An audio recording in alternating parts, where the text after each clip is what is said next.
The number display on your iPhone may vary depending on regional settings. In some countries, a period is used as the decimal separator, while in others, a comma is used. If you work with finances, spreadsheets, or simply want numbers to be displayed in a way that you are familiar with, it is important to know how to change the number format. In this guide, I will show you how to quickly and easily adjust the number format on your iPhone to suit your needs. So, first, on your home screen, find and open Settings.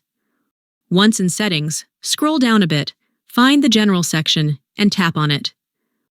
When you're in the General section, you will see a variety of options. Now, scroll down a bit and find the option called Language and Region.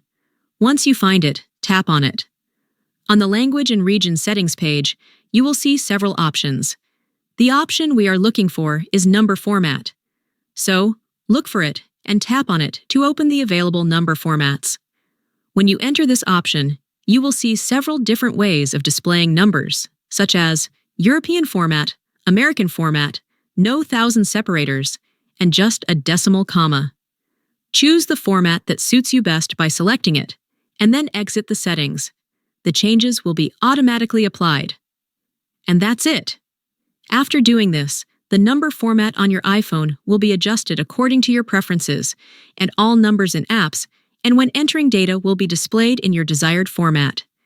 If you liked this video, please like it, subscribe to my channel, and hit the bell icon to always be notified of new tutorials I upload. Thank you so much for watching, and I'll see you very soon.